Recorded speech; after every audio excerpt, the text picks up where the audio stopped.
कल्याणकारकं प्रधानं सर्वधर्माणां जैनं जयतु शासनम्। मैं नमो तीर्थनायक को, नमो ओंकारवाणी को, नमो उन कुंद प्रभु को जिन्होंने ओंकार धारण की। आहो उपकार जिनवर का, कुंद का दिव्य वाणी का, जिन कुंद ध्वनि दाता उनका हान स्वामी का। रमियूण जिणम वीरम अनंत वर्णानदंसन सहावम भोक्षामिनियम सारम केवली शुद्ध केवली गणितम। नियम सार जी परमागम ग्रंथ है। इसके व्यवहार चारित्र अधिकार में 5 समितियों के अधिकार के बाद, उसके विवरण के बाद 3 कलश टीकाकार मुनिराज पद्म ब्रह्मधारी देव ने यहाँ कहे हैं। 88, 89 और 90। तो 89 नंबर का कलश अपन ने कल पढ़ा था। इसका श्लोकार्थ अपन पढ़कर गुरुदेव श्री का व्याख्यान है वो देखते हैं। पेज नंबर है 112 कि हे मुनि, समितियों में की इस समिति को कि जो मुक्ति रूपी स्त्री को प्रिय है, जो भव के भय रूपी अंधकार को नष्ट करने के लिए पूर्ण चंद्र की प्रभा समान है, तथा तेरी सत दीक्षा रूपी कांता की यानी सच्ची दीक्षा रूपी प्रिय स्त्री की सखी है, उसको अब प्रमोद से जानकर यह जो समिति नाम समधन इति स्वरूप में अपने सम्यक स्वरूप में सम्यक परिणति रूपी जो समिति अपने स्वरूप में गति, ये समिति है तो ये परिणति है। इस परिणति को प्रमोद से जानकर, ऐसा इसमें कहा।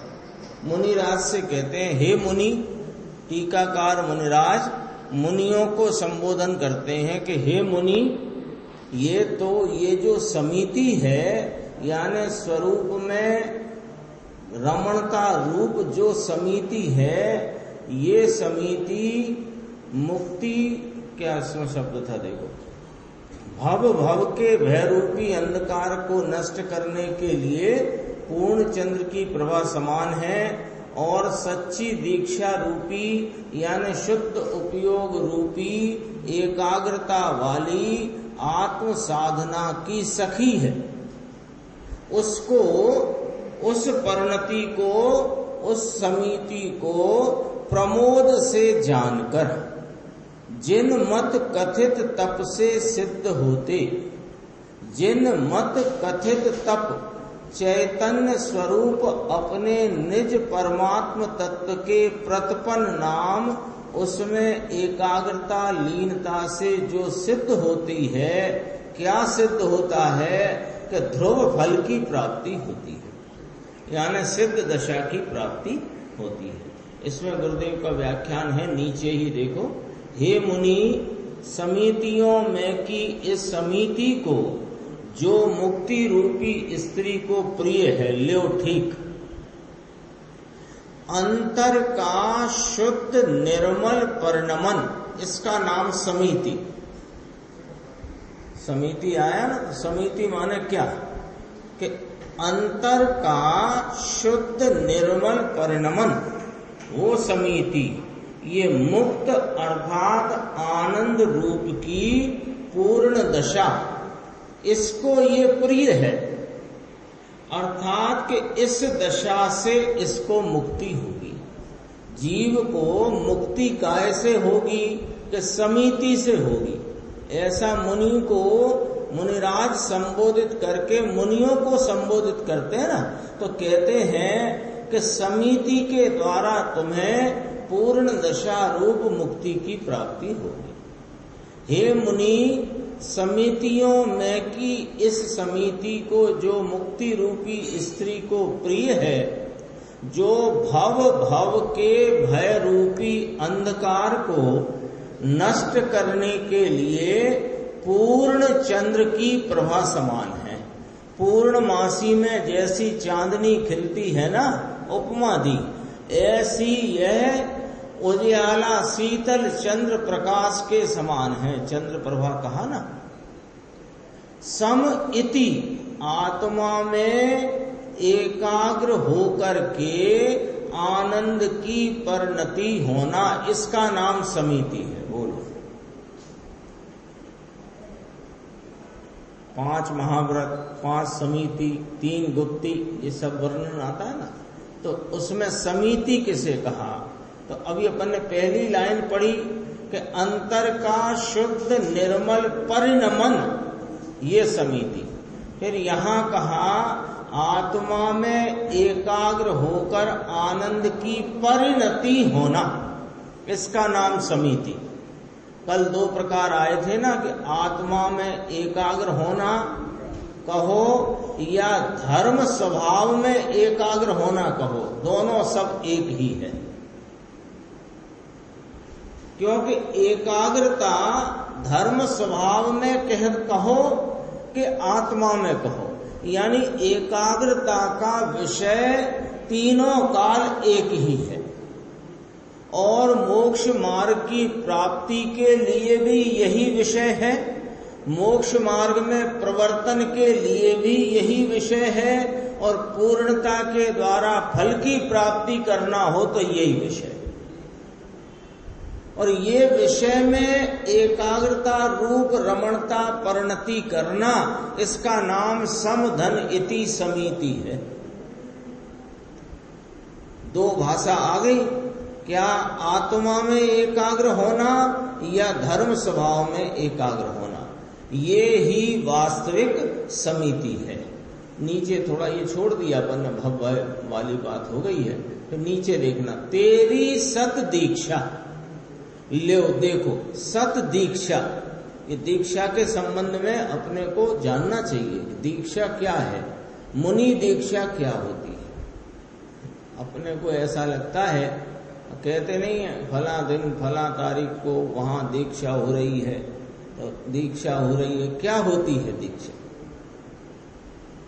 ये है दीक्षा। देखो गुरुदेव श्री फरमाते हैं, देखो सत दीक्षा, कपड़ा छोड़ दिया और नग्न हो गया, ये नहीं है दीक्षा,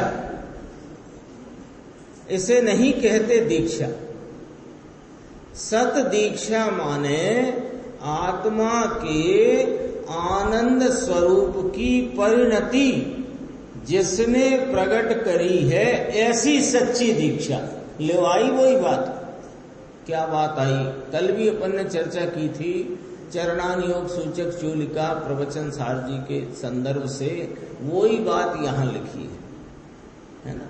जब अंतरंग में उछाला आया है वैराग्य का, अंतरंग में वीतरागता एकदम वृद्धि की ओर है, उछाला आया है, तब वह क्या करे कि अंतरंग में उछाला आने से मुनि धर्म अंगीकार करने का भाव जागृत हुआ है।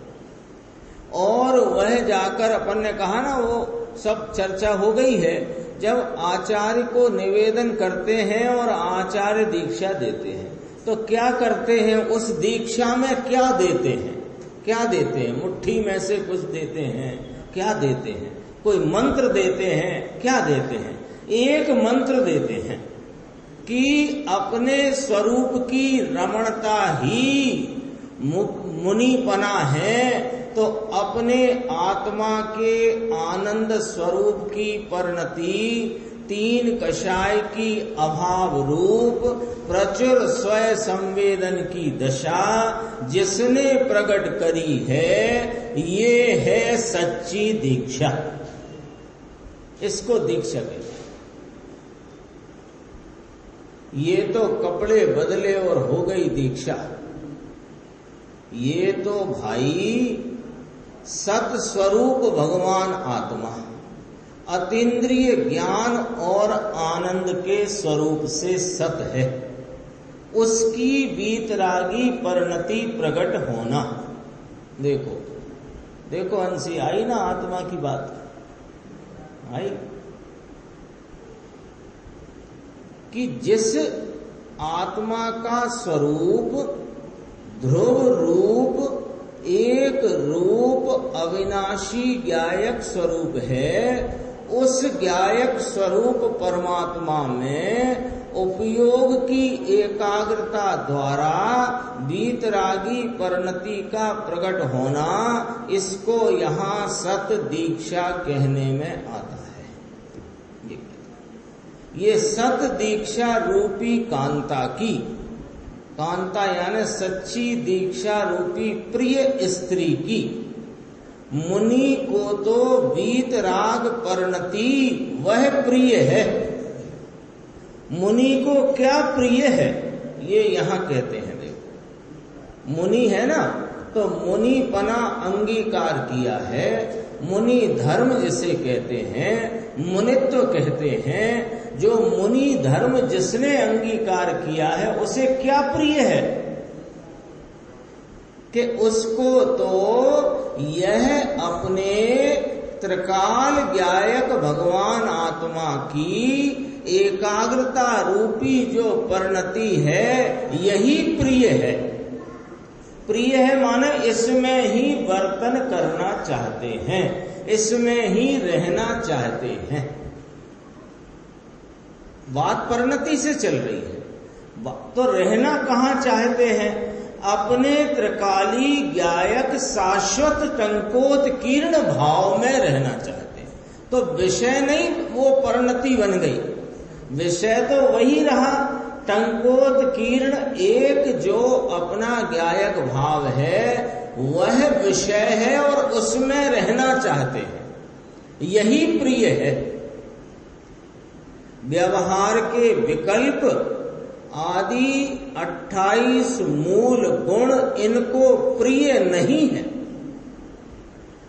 28 मूल गुण में सब आ गए, 5 महाव्रत, समिति, गुप्ती आदि सब आ गया कि नहीं आ गया?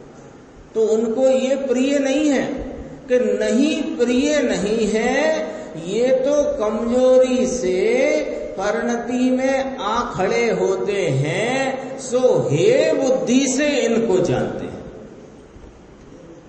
लिखा है इसमें, देखो कहते हैं कि नहीं, गुरुदेव श्री फरमाते एम कहे छे हे बुद्धिए आवे छे, उपादेयता नहीं है। 5 महाव्रत, समिति, गुप्ती जो व्यवहार से बताई गई, 28 मूल गुण जो व्यवहार रूप मुनिराज के होते हैं, वे प्रिय नहीं है। आते हैं, होते हैं, हे बुद्धि से होते हुए और ज्ञान का विषय जानने में आते हैं। प्रिय क्या है कि प्रिय तो अपने स्वरूप की रमणता रूपी वीतराग परिणति वही प्रिय है। नीचे देखना, ये थोड़ी चर्चा गंभीर है। अब जो चर्चा आई है, ये जो पैराग्राफ है ना, इसके बाद 4 लाइन छोड़कर जो बोल्ड अक्षर है उसको अब प्रमोद से जानकर, यहां से थोड़ी बात गंभीर हो रही है, तो कोई प्रमाद हो तो हटा करके सुनना। देखो बहुत अच्छी बात आई। अभी तक क्या चर्चा आई कि समिति जो है वह मुनिराजों को प्रिय है, प्रिय है। वो समिति नाम अंतर स्वरूप में एकाग्रता की परिणति, उसमें गति, उसमें लीनता का परिणमन, यह समिति है। और ये समिति मुनिराजों को प्रिय है, विकल्प प्रिय नहीं है। तो ये जो प्रिय है इसको वे जानते हैं। तो टीकाकार मुनिराज कहते हैं कि हे मुनि, समितियों में ये जो समिति कही, ये सत दीक्षा रूपी प्रिय स्त्री की सखी है, इसको प्रमोद से जानकर। तो किसकी चर्चा चल रही है? पर्याय की। किस पर्याय की चर्चा चल रही है? स्वरूप में रमणता वाली वीतरागी परिणति की बात चल रही है। इस वीतरागी परिणति को जानना प्रमोद से, ऐसा लिखा ना, तो पर्याय को जानना ऐसा लिखा है। तो यहां प्रश्न किया, देखो गुरुदेव ने कहा, तेने हवे प्रमोद थी जानी ने, उसको अब प्रमोद से जानकर, जानकर प्रमोद से जानकर कंटाला ना लाए, ऐसा कहा। तब प्रश्न होगा।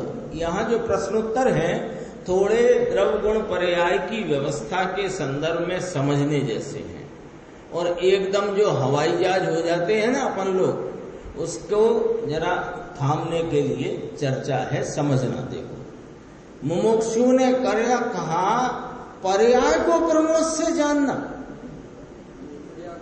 पर्याय को जाने प्रमोद से। अरे यह द्रव्य स्वभाव, ध्रुव स्वभाव, ज्ञायक एक रूप अपना परमात्मा, यह परम पारिणामिक भाव स्वरूप, आप तो इसको ही ध्येय बताते हो, और अभी अभी कह करके आए अंतर स्वरूप में एकाग्रता की परिणति, इसका नाम समिति है। यानी उपदेश तो ध्रुव ज्ञायक परमात्मा को अनुभवने का, उसमें लीन होने का है। पर्याय को जाने प्रमोद से। पर्याय तो हे है, पर्याय तो हे है, एक अपना त्रिकाली ज्ञायक तत्व ही उपादेय है। ऐसा आप उपदेश पुनः पुनः नियम सारजी ग्रंथ के संदर्भ से, समय सारजी, प्रवचन सारजी और सभी परमागमों के संदर्भ से इस ज्ञायक परमात्मा ध्रुव की ही धुन लगाते हो। ये ध्रुव ही एक उपादेय है, पर्याय हे है, फिर उस पर्याय को जानना। इसका जवाब बहुत ही गंभीर गुरुदेव श्री फरमाएंगे। देखो, उत्तर कहा कि हाँ, ऐसा मार्ग यहां है। यहां माने जिन शासन में ये ही मार्ग है। क्या मार्ग है? सुनो, ये जो ध्रुव ज्ञायक तत्व एक रूप सदरस सामान्य सामान्य सामान्य सदरस सदरस सदरस रहने वाला, कभी नहीं बदलने वाला टंकोत्कीर्ण जो एक भाव है, ये ही आश्रयभूत उपादेय है। ये ही आश्रयभूत उपादेय है। इसका ही आश्रय लेना है, और इसके आश्रय लेती हुई परिणति और शेष रही हुई राग की दशा, ये जानने लायक है। ये जानने लायक है। ये बात यही है। कहाँ? जिन शासन में प्रमाण स्वरूप वस्तु का प्रमाण करके उसमें उसके निश्चय नय और व्यवहार में दोनों विषयों को जानकर, निश्चय नय के विषय का आलम्बन लेकर और व्यवहार नय के विषय को गौण करके, जो अपने स्वरूप के आनंद और अनंत गुणों की व्यक्तता की जो परिणति पर्याय में प्रगटी है, यह जानने लायक है, जानने में आती है। यही अनुभव प्रमाण दृष्टि है। ये बात जिन शासन में है और कहीं नहीं। फिर कहा मुमुक्षु ने, पर्याय सामू तो जोऊ न थी। अने भली आप कहो कि पर्याय को जानना। आप तो फरमाते हो 320 गाथा के माध्यम से, कभी 6वीं गाथा के माध्यम से आप तो यूं फरमाते हो कि पर्याय सामने तो देखना नहीं। आपने ही बताया कि अनादि से ये जीव पर्याय दृष्टि वाला होने से मिथ्या दृष्टि पने में अनंत संसार में परिभ्रमण कर रहा है। तो पर्याय दृष्टि छुड़ाने के लिए, द्रव्य दृष्टि कराने के लिए आपने ही कहा अपना जो एक रूप स्वरूप द्रव्य है, जो अपना ध्रुव परमात्म ज्ञायक भगवान है, जो इसके सामने देखना, पर्याय के सामने नहीं देखना। आपने ही कहा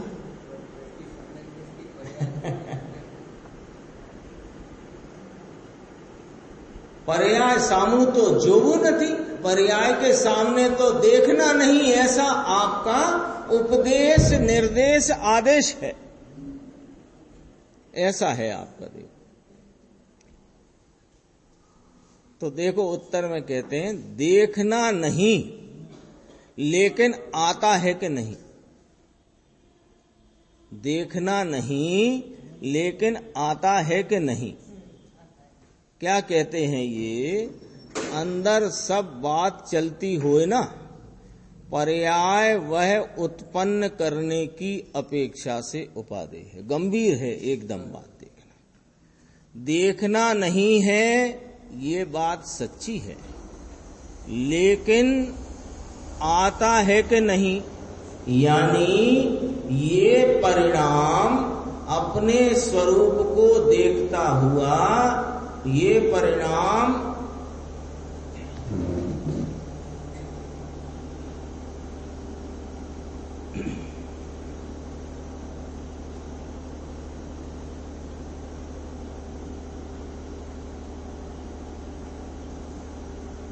दोबारा कर रहा हूं तो उसी को कंटिन्यू करना, कोई कंटिन्यू करना।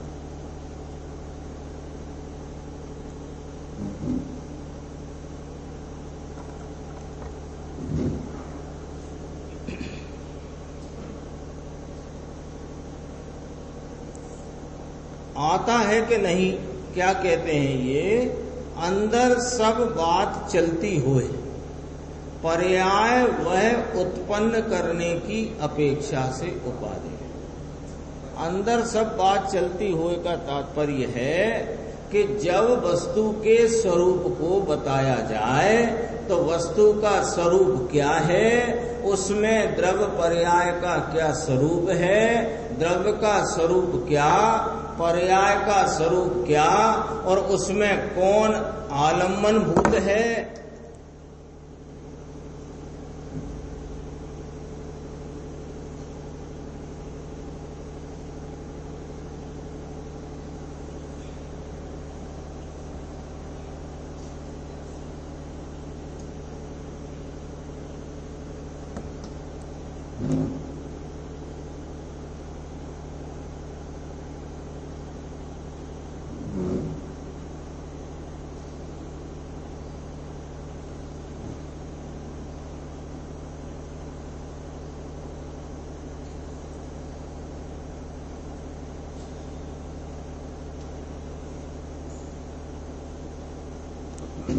चलो अपन आगे चलते हैं।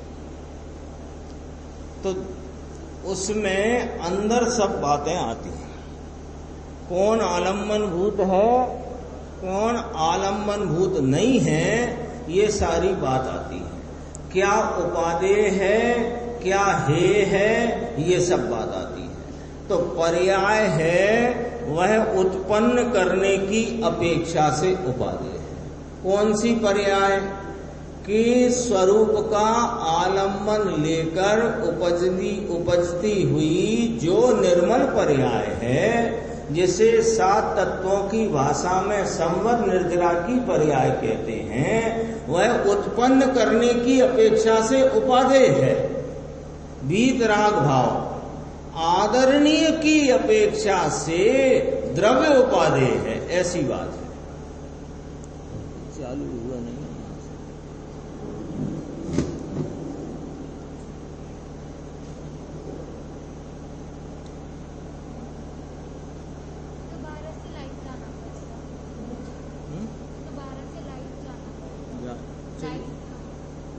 दोबारा ही किया, अब हो गया।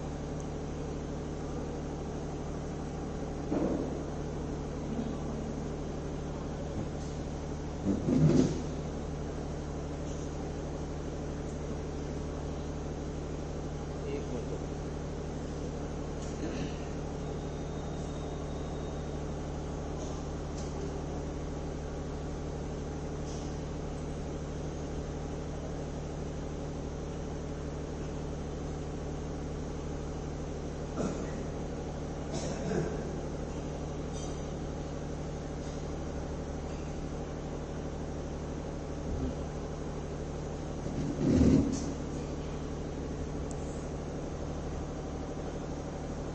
त्रिकाली भगवान आत्मा ये तो खास उपादेय, खास उपादेय शब्द डाला ना, बात है ना, ये क्या आई, पर्याय है, वह उत्पन्न करने की अपेक्षा से उपादेय है। वीतराग भाव आदरणीय की अपेक्षा से उपादेय है। उसकी खुलासा करते हैं कि ऐसी बात है, त्रिकाली भगवान आत्मा ये तो खास उपादेय, खास उपादेय उपादेय उपादेय है। श्रद्धा में ये, ज्ञान में ये, और चारित्र में भी ये ही उपादेय है। ये क्या अर्थ हुआ? श्रद्धा ज्ञान चारित्र तीन कहे, अरे प्रतीति के लिए भी यही उपादेय, स्वरूप संचेतन अनुभव के लिए भी यही उपादेय, और एकाग्रता के लिए भी यही उपादेय। ऐसे कहा खास उपादेय उपादेय उपादेय है, ये ही है। फिर प्रश्न किया, परिणमे तब के पहले, परिणमे तब के पहले, सुनो, परिणमन बिना कहां से उपादेय आया? पर्याय जानने के लिए उपादेय कही थी ना, वो बात लेना अब यहां। आत्मा तो सदाकाल उपादेय, क्योंकि जब इसे उपादेय करे तो परिणमन होए। उसने पूछा परिणमन होए तब जानने के लिए पर्याय उपादेय के पहले, तो उसका जवाब परिणमन बिना कहां से उपादेय आया, यानी अपना त्रिकाली ज्ञायक भगवान इसको उपादेय करके इसकी उपादेयता का जो परिणमन हुआ, उसमें जो वीतराग भाव प्रकट हुआ, वह जानने के लिए उपादेय है, प्रकट करने के लिए उपादेय।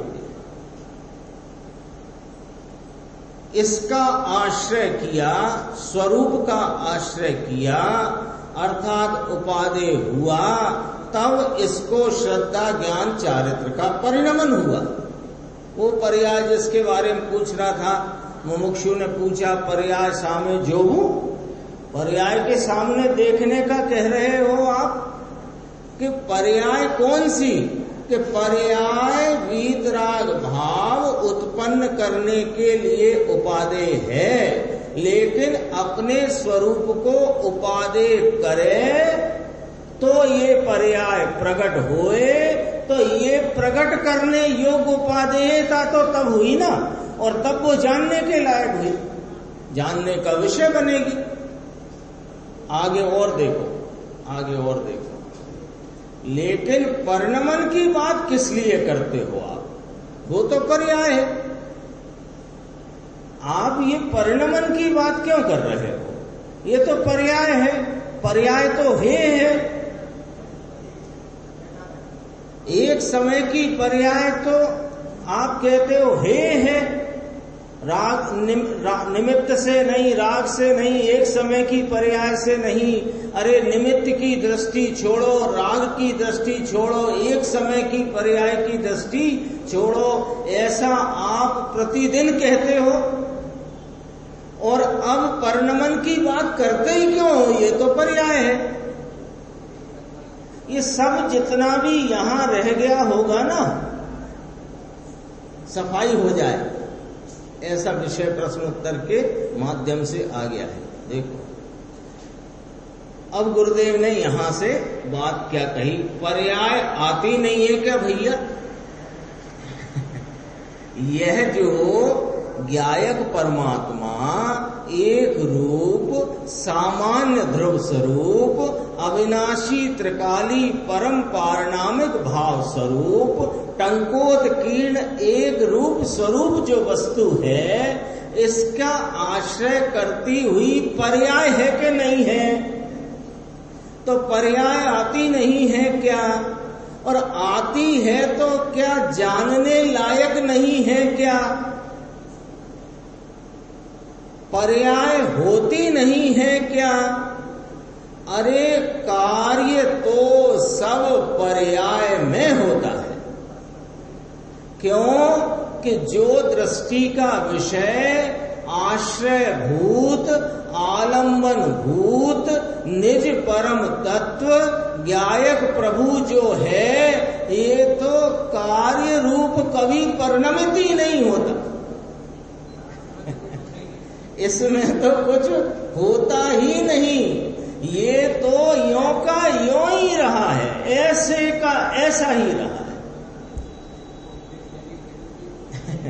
ये सब उपदेश भी पर्याय को दिया जा रहा है, पर्याय के हित के लिए दिया जा रहा है। वस्तु का थोड़ी कोई हित होना है, न वस्तु का अहित हुआ है।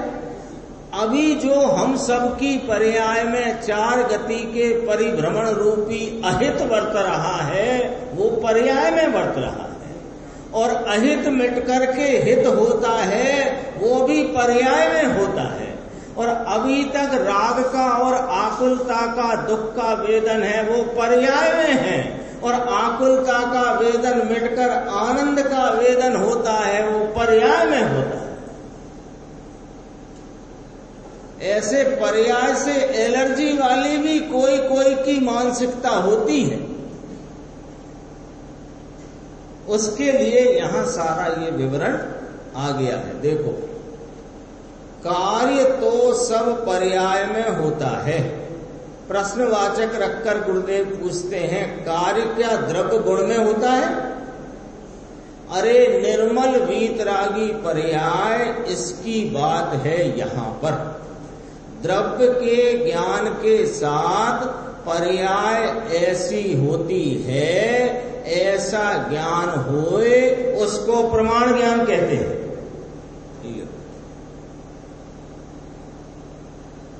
द्रव्य दृष्टि के बिना, यशवंत भाई सुनना, परसों चली थी ये चर्चा प्रमाण ज्ञान प्रमाण दृष्टि की दोपहर को, उसमें सुन लेना भले।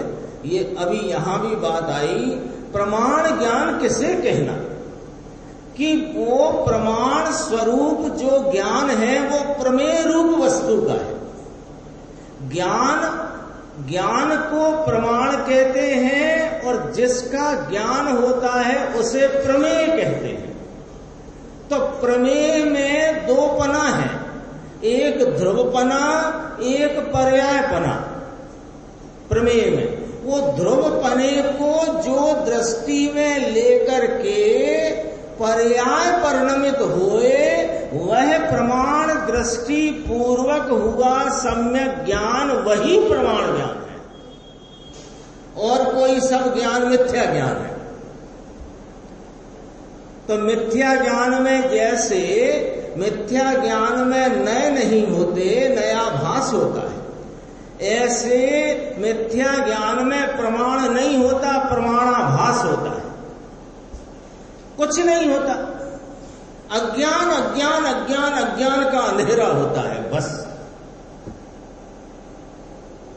प्रमाण माने जान लेना, किसको? कि अपने स्वयं प्रमेय को। तो स्वयं प्रमेय का क्या स्वरूप है? कि यह द्रव्य पर्याय स्वरूप वस्तु त्रिकाली ध्रुव एक रूप रहा हुआ ध्रुव भाव, और प्रति समय पलटता हुआ पर्याय भाव, उसमें पर्याय भाव व्यवहारने का विषय है और अपना ध्रुव भाव निश्चयने का विषय है। तो निश्चय न के विषय की प्रधानता में व्यवहार न के विषय नाम पर्याय को अत्यंत गौण करके जो निश्चय न के विषय को दृष्टि में लिया, तो वहां पर पर्याय में आनंद आदि अनंत गुणों की निर्मलता का प्रगटपना, व्यक्तपना और वेदन हुआ। ये प्रमाण ज्ञान है। यहाँ पर्याय भी जानने का विषय है और द्रव्य भी जानने का विषय लिया गुरुदेव ने। तो उस सुख, अभी दुख है, दुख मिटना है, सुख उपजना है। तो ये मिटना उपजना पर्याय में होता है, द्रव्य में नहीं। द्रव्य तो अविनाशी है, अनुत्पन्न अविनाशी है, अकेला अविनाशी नहीं, अनुत्पन्न अविनाशी है। और पर्याय उत्पन्नता और विनाश वाली है।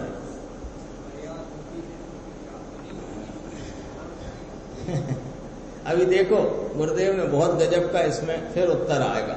अभी यहां क्या कहा, द्रव्य का जो आलम्बन लेकर उसकी द्रव्य का ज्ञान हुआ पर्याय में, तो पर्याय ऐसी है और द्रव्य ऐसा है, ऐसा जो ज्ञान होता है उसको प्रमाण ज्ञान कहते हैं। मुमुक्षु ने कहा प्रमाण ज्ञान तो हे है, प्रमाण ज्ञान तो हे है। इसे दूसरे स्थान पर प्रमाण पूजनीय नहीं, ये वाली बात आती है, वही वाली बात यहां उसने प्रश्न में रखी। प्रमाण ज्ञान तो हे है कि हे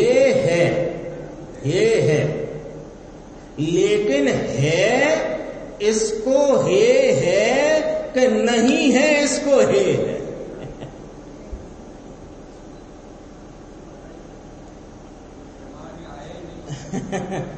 अभी तो आगम प्रमाण से हम जानते हैं द्रव्य क्या पर्याय क्या। आगम प्रमाण से जानकर विकल्पात्मक निर्णय में द्रव्य का क्या स्वरूप, पर्याय का क्या स्वरूप, अभी विकल्पात्मक ज्ञान में नक्की करते हैं। और जब यह नक्की होता है तो उसमें पता लग जाता है उस निर्णय में कि किसका आलम्बन लेना और किसका आलम्बन छोड़ना। और जिसका आलम्बन लेना उसका आलम्बन लेते पर्याय में आनंद आदि निर्मलता प्रकट होती है। ये प्रमाण ज्ञान है। इसको पता है कि इसमें कौन है और कौन ऊपर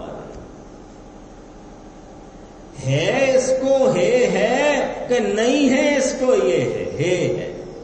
प्रमाण में इसका पर्याय का आश्रय है, इसलिए ये है। वस्तु है क्या, ये क्या बात कही, ये भी समझ लो। प्रमाण में इसका माने पर्याय का आश्रय है।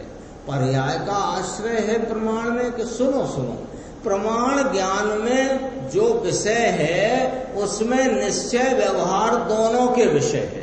यानी द्रव्य और पर्याय दोनों प्रमाण ज्ञान में है।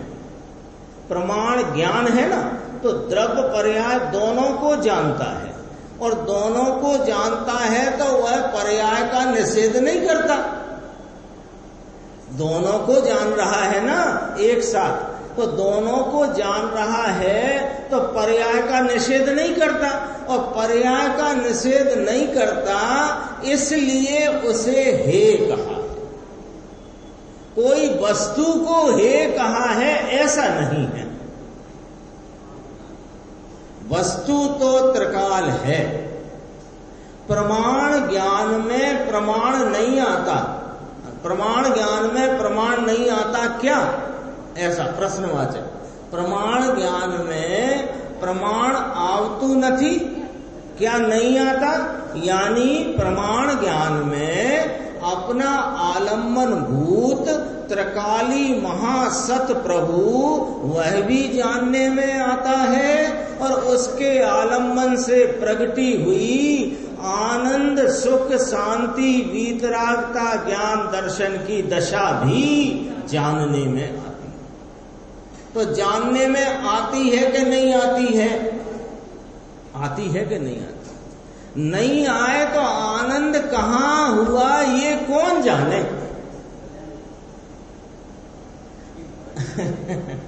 आनंद गुण स्वरूप वस्तु का आलम्बन लेने से आनंद पर्याय में व्यक्त होकर के पर्याय में वेदन में आता है। तो आनंद का भाव अपने को अभी क्या है? अनानंद है, आनंद नहीं है। आनंद नहीं है माने दुख है, तो दुख मिटना है और सुख होना है। तो ये पर्याय में होता है। अब ये जानने में ही ना आए तो काय के लिए होता है और क्यों करना? वस्तु के स्वरूप को समझने में कितनी सावधानी और कितनी उसका बराबर बैलेंस रखकर समझना चाहिए। दृष्टि के विषय में पर्याय को लेके घूमते हो, ये भी तुम्हारी मूढ़ता का परिचय है। और वस्तु बिना पर्याय की मानकर पर्याय है ही नहीं, है ही नहीं, है ही नहीं, ये भी मूढ़ता का परिचय। जो जिसका जैसा स्वरूप है वह जानना, अभी तो आगम प्रमाण से जानेंगे ना। आगम प्रमाण से जानकर उसको निर्णय में लाना और निर्णय का अनुसरण करके अनुभव प्रमाण करना, ये प्रोसेस है, ये मार्ग है। यही काम अपने लिए है, अपने लिए। और अभी जितने बहुत सारी बातें अपन पढ़ते सुनते हैं वो सब काम अपने लिए नहीं है। मुनि का स्वरूप, 5 महाव्रत, 5 समिति, 3 गुप्ती, सब बात अपन सुनते पढ़ते हैं। ये काम अपना नहीं है, ये उनके स्वरूप को जान लेना बस। अपना काम तो द्रव्य पर्याय स्वरूप वस्तु को आगम प्रमाण से जानना, उसका निर्णय करना, उसमें आलम्बन भूत कौन है और अनालम्बन भूत कौन है। जो मुख्य है उसका आलम्बन लेना और जो अनालम्बन भूत है उसे गौण करना और इस प्रकार अनुभव प्रमाण करना, ये काम अपना है। अपना काम का एजेंडा अभी इतना है। देखो, व्यवहारे जानवा लायक नहीं, क्या व्यवहार से जाना हुआ प्रयोजनवान, इसका अर्थ क्या हुआ? शक्ति के वर्णन में तो ऐसा भी आया है, भगवान आत्मा द्रव्य से शुद्ध, गुण से शुद्ध, इसका भान होते पर्याय से शुद्ध होता है, तब उसको प्रमाण ज्ञान कहने में आता है। अशुद्धता की बात नहीं है। सब शक्ति में ऐसा है कि सब शक्ति का वर्णन है। शक्ति में 47 शक्ति त्रिकाली गुण है। 47 शक्तियों जो बताई वे त्रिकाली हैं। उस त्रिकाली का आलम्बन लेने से शक्तियां उछलती हैं, वो पर्याय है। गुण का धरने वाला आत्मा इसका जहां आश्रय किया, इसमें शुद्धता ही परिणमती है। इसके व्यवहार का विषय इसकी पर्याय है। ये जो शुद्धता का परिणमन हुआ, ये निश्चय का विषय नहीं है।